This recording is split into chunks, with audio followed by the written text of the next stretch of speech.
Before we start today's story, we would like to request you to help out our friend's new channel Timeless Audio Tales, where he puts together some amazing stories. The link is in the description box, so please visit the channel and hit the subscribe button. Now let's start with today's story. I still have trouble wrapping my head around it sometimes. My soon-to-be ex-wife, Lisa, and I are technically still married, but only because of the legal system.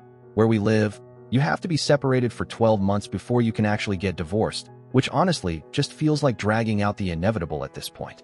During this so-called cooling-off period, she was supposed to find her own place nearby to make 50-50 custody of our 3 kids easier. Why are we getting divorced? Well, Lisa's twin sister, Sarah, came up with this brilliant idea that Lisa should be their surrogate. Sarah and her husband, Kevin, have apparently been struggling to have kids. I get it.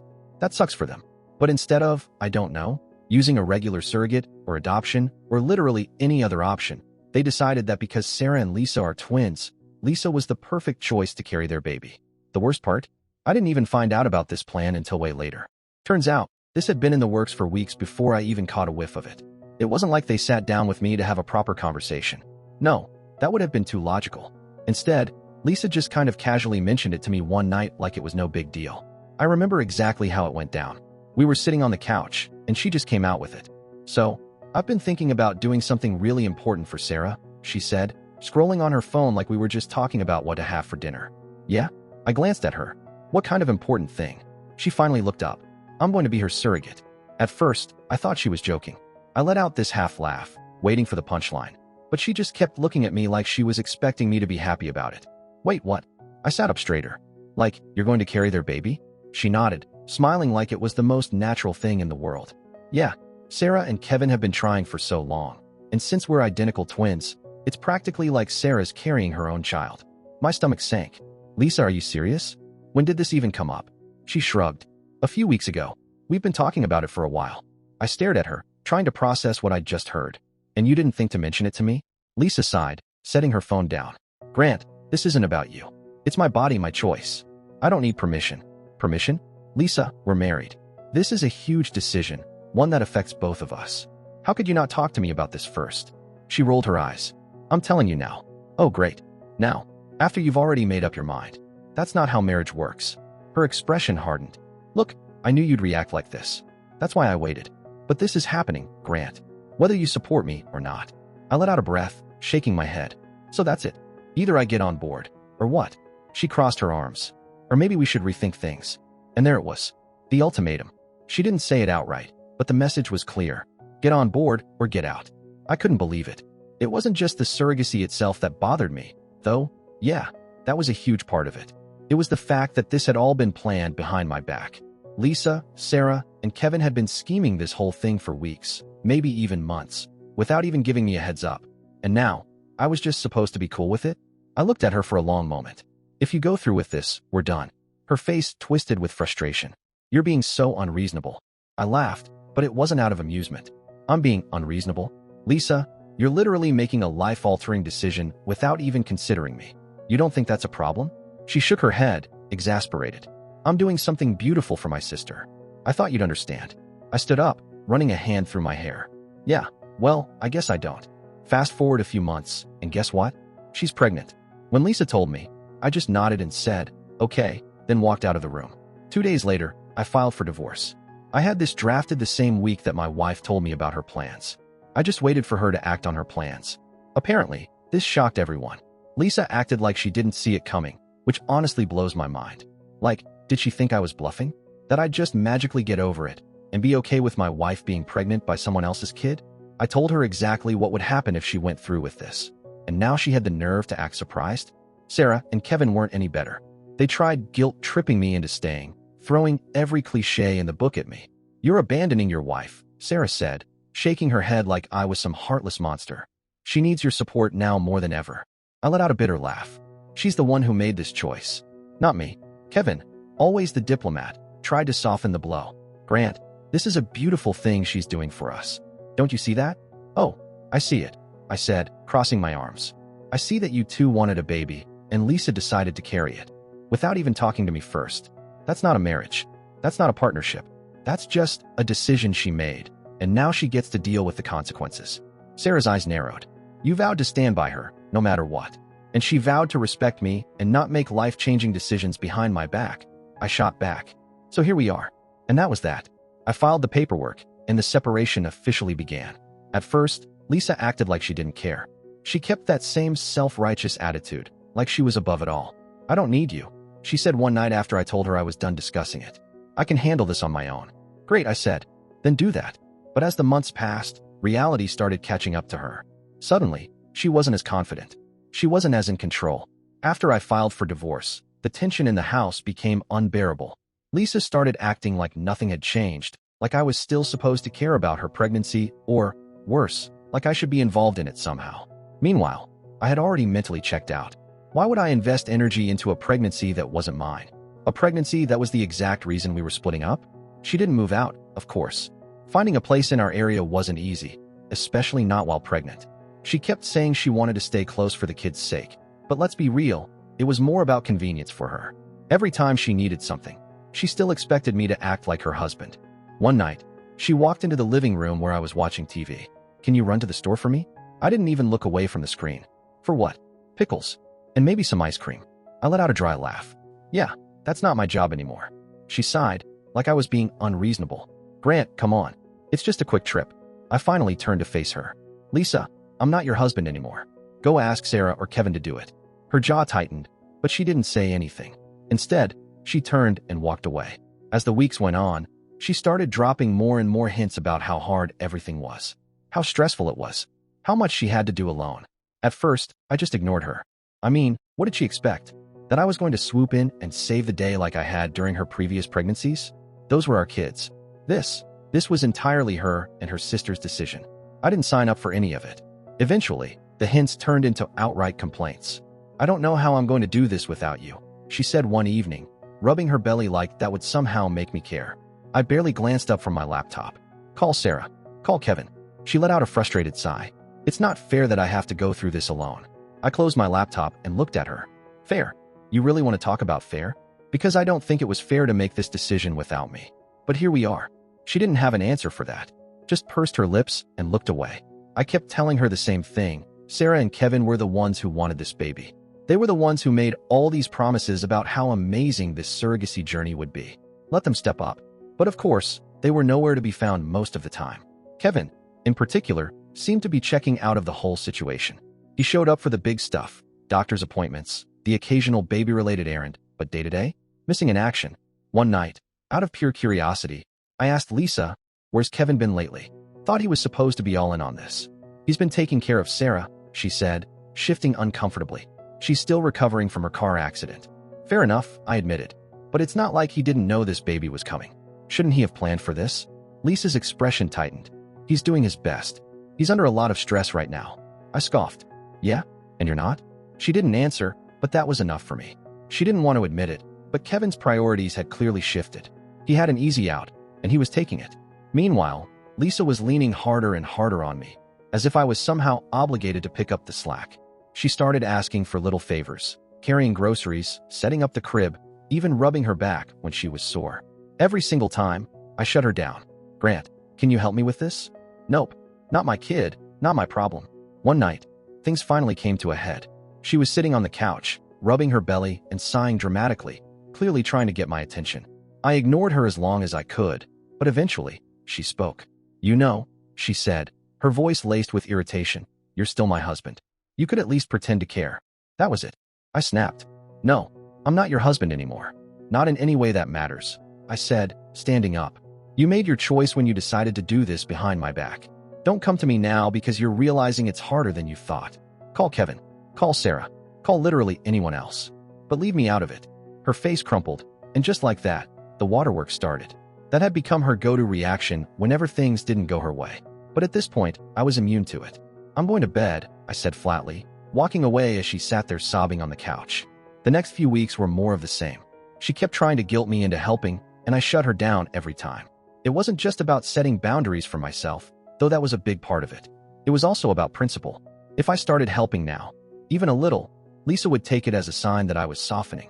And then I'd never be able to get out from under her demands. Things took another turn when the baby was born. I stayed out of it completely, didn't go to the hospital, didn't visit, nothing. I had told her ahead of time that I wouldn't be involved, so it wasn't like she didn't know. Still, she called me from the hospital, crying and begging me to come. "Grant, please. I don't want to do this alone," she sobbed into the phone. "I'm scared." I kept my voice calm, firm. "You decided to get screwed by a man who was not your husband. That decision was made by you alone, so don't drag me in this. Kevin put that baby in you. Better call him." She let out a shaky breath. I did. "He's not picking up." "Then call Sarah. Call your mother. This is their problem, not mine." "You're being cruel," she whispered, her voice thick with tears. I sighed. "No, Lisa. I'm keeping my word. You knew where I stood before any of this happened." She didn't respond. A second later, the line went dead. When she came home with the baby, that's when the real chaos started. It was like she thought that bringing the baby into the house would magically make me care. Spoiler, it didn't. She started leaving baby things all over the place. Bottles in the kitchen, diapers on the couch, like some kind of psychological warfare tactic to force me into acknowledging it. But I didn't bite. I just stepped over the mess and went about my day. At night, it was even worse. The baby would cry, and she'd come knocking on my door. "Grant, please, just this once. Can you help?" she pleaded, her voice exhausted. "No." She let out a frustrated huff. "For God's sake, it's 3 in the morning. I haven't slept in days. Your baby, your problem. Now go deal with it." I didn't even get out of bed. Not my kid, not my problem. There was a long silence, and then I heard her stomp off down the hall. The next day, she slammed cabinets and muttered under her breath about what a terrible person I was. I'll admit, there were moments when I felt a twinge of guilt. Not because I thought I was wrong, but because the baby was innocent in all of this. It wasn't the kid's fault that their parents were a mess.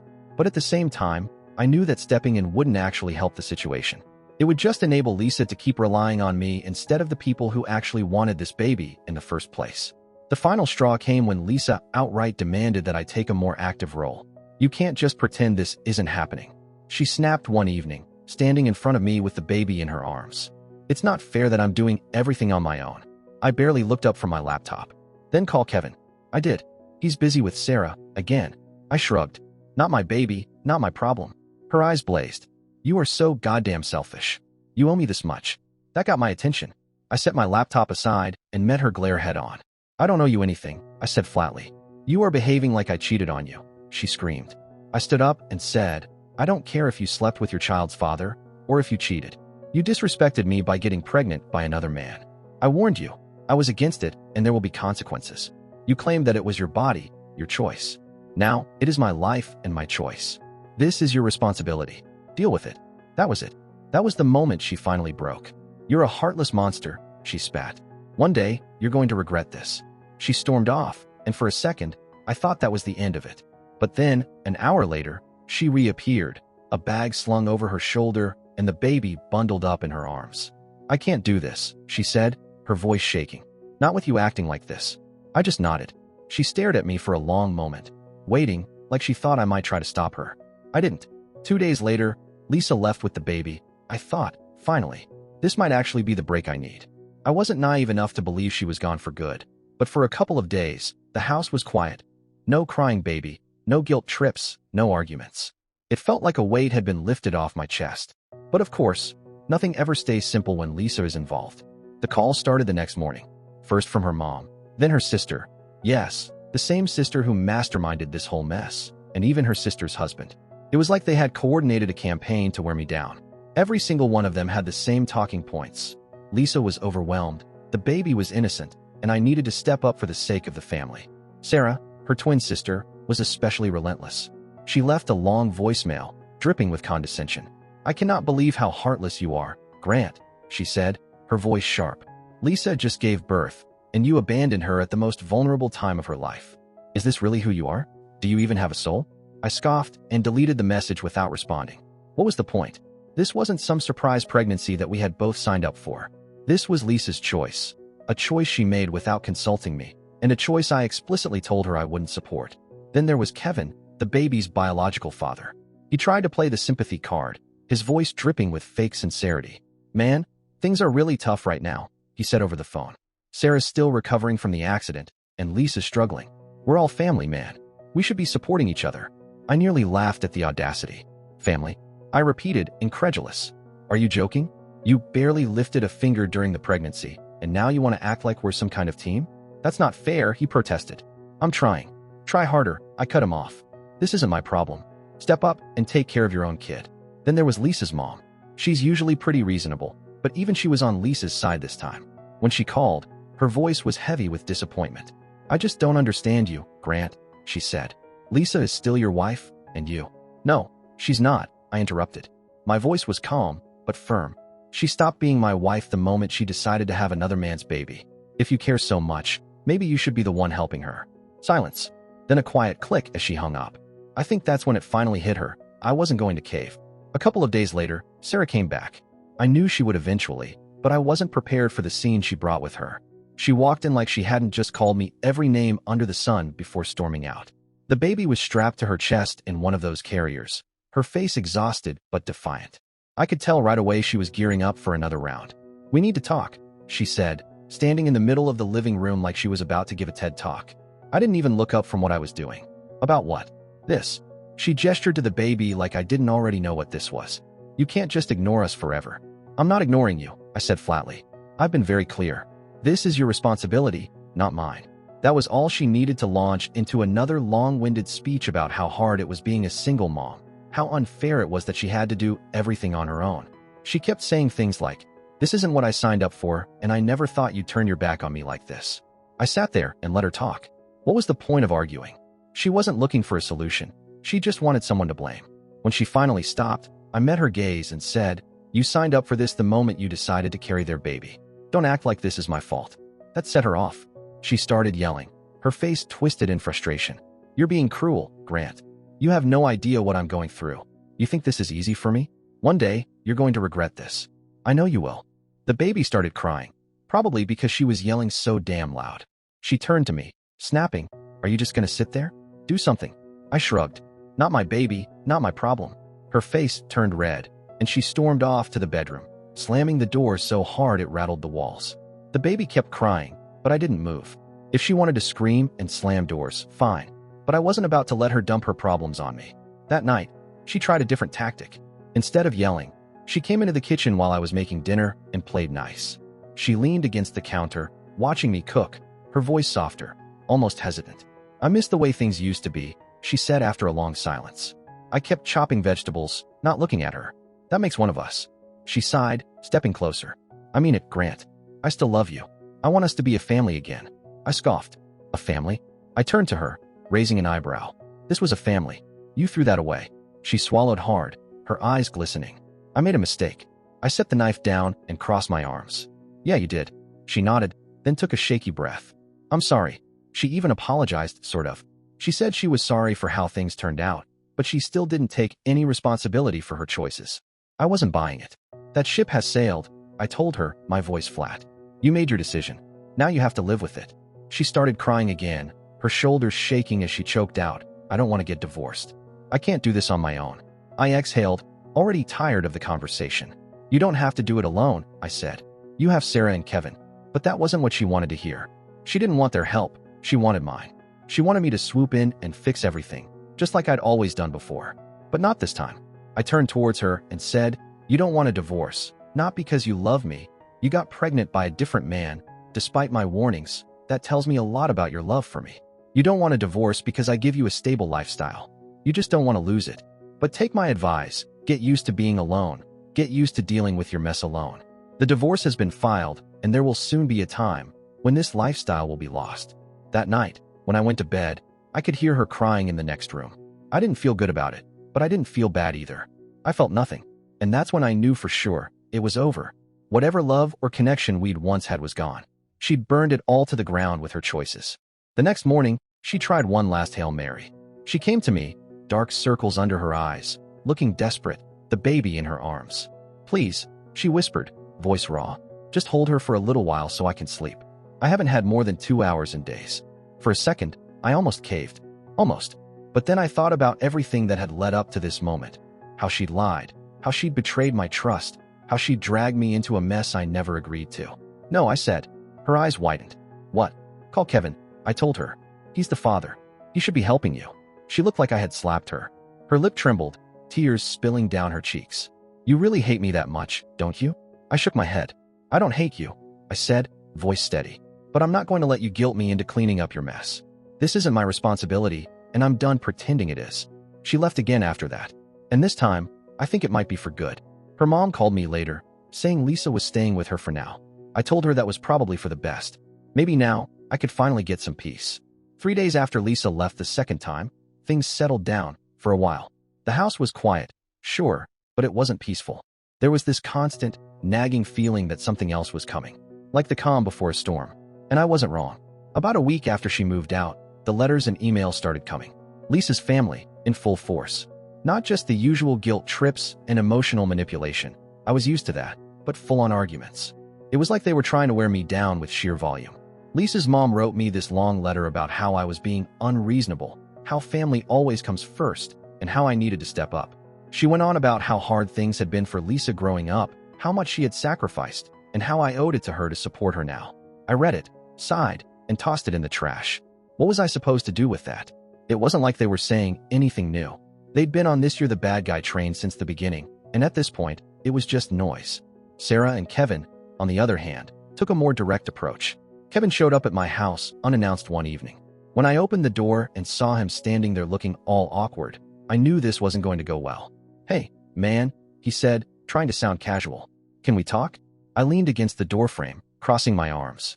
"About what?" He shifted uncomfortably, like he was debating whether to come in or just turn around and leave. Finally, he sighed. "About the baby. About everything, really." I didn't move. "Say what you need to say." He looked surprised, like he thought I'd actually invite him in. Not a chance. He started rambling, talking about how hard things had been for him since Sarah's accident, how he was trying to juggle everything, and how he really needed me to step up and help out. "For Lisa's sake," he added. "For Lisa's sake?" I repeated, cutting him off. My voice was sharp, and I saw him flinch. "This has nothing to do with me. That's your baby. Your wife's sister agreed to this knowing full well what it meant. Why are you even here?" He looked flustered. "It's not just about the baby. It's about family. We're all connected in this." I let out a short, humorless laugh. "No, we're not." He opened his mouth, but I didn't let him continue. "You, Sarah, and Lisa decided all of this behind my back. You excluded me, and now you're acting like I owe you something? Get real." He tried to argue, but I wasn't having it. "Leave," I said, stepping back into the house. "And don't come back unless it's to take full responsibility for your kid." He didn't like that answer, but he didn't have much of a choice. He stood there for a moment, his jaw tightening, then muttered something about how I'd regret this before turning and walking away. "Maybe I will. Maybe I won't. Either way, it's not my problem." Meanwhile, Lisa was still at her mom's, and for a brief moment, I thought maybe, just maybe, she had started to figure things out. But nope. Instead, she started using the kids as leverage. One night, she called and asked if she could come over to spend time with them. I said sure, because they're still her kids, and I wasn't going to keep them from her. But when she showed up, it was obvious she had an agenda. She spent the whole evening talking about how hard things were for her, how the baby kept her up all night, and how she just needed a little help to get back on her feet. Then she dropped the real bomb. She brought up the idea of moving back in, just until she could figure things out. I shut that down immediately. "No," I told her flatly. "You made your choice. You don't get to come back here and act like nothing happened." She frowned, her eyes pleading. "Grant, it's not just about me. The kids need their mother." "They have their mother," I said. "You're still their mom, Lisa. But that doesn't mean I have to let you move back in." She exhaled sharply, clearly frustrated. "This isn't fair, to them, to me. You're keeping our family apart." I scoffed. "No, you did that. You chose to blow up our marriage for your sister. You don't get to play the victim here." That was the first time I saw real anger in her eyes. Up until then, it had mostly been sadness, guilt-tripping, and frustration. But this was different. She looked at me like I was the worst person on the planet. "You'll regret this one day," she hissed. "I promise you." Then she grabbed her stuff and stormed out, slamming the door behind her. The weeks that followed were surprisingly uneventful. I settled into a routine with the kids, focusing on giving them as much stability as I could. They asked about their mom sometimes, why she wasn't living with us, why things were different. I kept my answers simple. "Mom and I are figuring things out," I'd say, "but we both love you very much." It wasn't exactly a lie. I still loved my kids more than anything, and I knew Lisa did too, in her own way. But that didn't change the fact that we were on completely different paths now. She had made her bed, and I wasn't about to climb into it with her. That said, I couldn't help but notice how much lighter I felt without her constant presence. For the first time in years, I wasn't walking on eggshells or dealing with her drama. It was just me and the kids, figuring things out one day at a time. And honestly, it felt good. Then came the legal stuff. Divorce proceedings officially started, and that opened up a whole new can of worms. Lisa's lawyer tried to paint me as the unreasonable one, claiming I had abandoned her during a difficult time and refused to help with the baby. My lawyer countered with the facts. The baby wasn't mine. I had no obligation to help. And Lisa had made the decision to go through with the surrogacy despite my objections. It was messy, but I wasn't worried. The truth was on my side, and I had plenty of documentation to back it up. Texts, emails, even voicemails, I had it all. Every piece of evidence showed that Lisa knew exactly what she was doing, that I had been clear about my boundaries from the start. But even with the truth on my side, it was exhausting. Every time I thought I was done dealing with her drama, something new would pop up. Her family kept reaching out, trying to guilt me into making things right. Even Sarah and Kevin tried to mediate, as if they had any right to tell me how to handle my life. I ignored them all. I had spent enough time cleaning up Lisa's messes, and I wasn't about to start again. Through it all, one thing became crystal clear: I was done. Done with the guilt. Done with the manipulation. Done with the constant drama. For the first time in a long time, I felt like I was finally in control of my own life again. And no matter how much Lisa and her family tried to pull me back in, I wasn't going to let them. This was my chance to start over, to rebuild, to focus on the things that really mattered: my kids, my own happiness, and a future where I wasn't constantly picking up the pieces of someone else's bad decisions. And for the first time in months, that future felt within reach. After weeks of back-and-forth drama, I finally got a taste of what my life might look like without Lisa's constant chaos. It wasn't perfect. I was still figuring out how to balance work, being there for my kids, and the ongoing mess of the divorce. But at least it felt like things were finally heading in the right direction. Lisa stayed with her mom for the most part, which made things a lot less tense around the house. She still had her visitation days with the kids, and while I wanted to keep the peace for their sake, it wasn't always smooth sailing. During one of her visits, the kids came back talking about the baby. My youngest, wide-eyed and curious, looked up at me and asked, "Is the baby gonna live with us someday?" I took a slow breath, choosing my words carefully. "No, Bud," I said gently. "The baby is staying with Aunt Sarah and Uncle Kevin." My oldest frowned. "But Mom said she had the baby. Doesn't that mean it's kinda like our little brother?" I rubbed the back of my neck. How do you explain surrogacy to kids? How do you make them understand that their mom's choices had nothing to do with them, without bad-mouthing her? "Mom helped bring the baby into the world," I explained, keeping my voice calm. "But it's different from when she had you guys. This baby isn't coming to live with us. He's part of Aunt Sarah and Uncle Kevin's family." My oldest nodded slowly, clearly trying to act like they understood, but I could see the gears turning in their head. My youngest, though, wasn't satisfied. "But why isn't the baby like us?" I hesitated, searching for a way to explain it in a way that made sense. "Because sometimes grown-ups make choices that are different from what we expect," I said carefully. "But no matter what, you and your sibling are what's important to me." They didn't press further, but I could tell the conversation stuck with them. It stuck with me too, for days. Meanwhile, I had my own life to sort out. The divorce wasn't just emotionally draining, it was financially draining, too. Lisa's lawyer was pushing for spousal support, arguing that she couldn't work because of the baby. "She made this choice," I said, exasperated, as I sat across from my lawyer in his office. "I didn't agree to any of this, and now she wants me to pay for it?" My lawyer nodded, flipping through the paperwork. "That's what they're pushing for, but we have a strong case. The baby isn't yours. This was a surrogacy agreement she willingly entered into. She has her sister and brother-in-law for support." It felt like no matter how many times I set boundaries, Lisa kept finding ways to try and pull me back in. She would call or text at random times, usually when she was in some kind of crisis, expecting me to drop everything and fix it. One afternoon, I was at work when my phone buzzed with an incoming call from her. I debated ignoring it, but something told me she'd just keep calling until I picked up. With a sigh, I answered. "What is it, Lisa?" I asked, already bracing myself. She was crying. "Grant, I don't know what to do. I can't afford daycare for the baby, and I have to start looking for work. I need you to help me out, just a little, just until I get on my feet." I clenched my jaw. "Lisa, the baby is not my responsibility. You have Sarah and Kevin for that. You made this choice, but they can't help me right now." She snapped, her voice thick with frustration. "You don't understand what I'm going through." I exhaled slowly, trying to keep my patience. "No, Lisa. What I understand is that you expect me to fix your problems when you don't like the consequences of your decisions.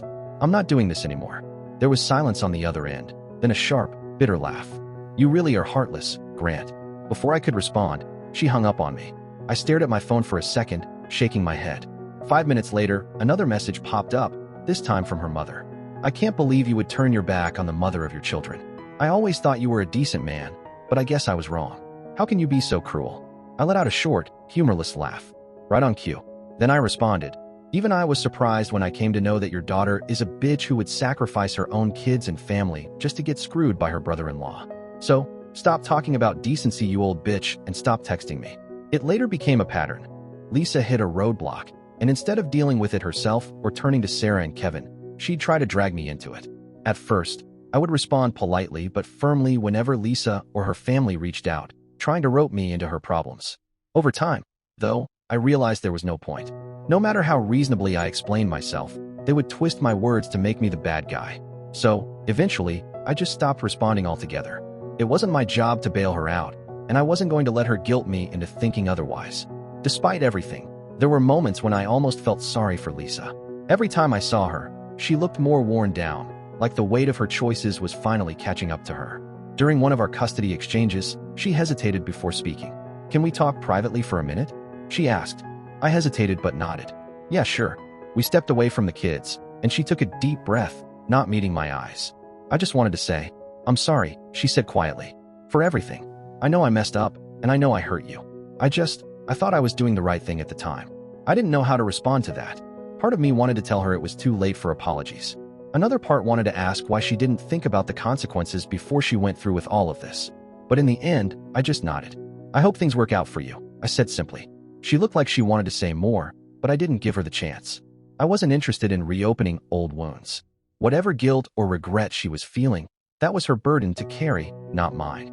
The divorce was long, messy, and exhausting, but in the end, I got what mattered most, the kids. The court ruled in my favor, granting me full custody, with Lisa getting visitation rights. It was a relief, but not a victory.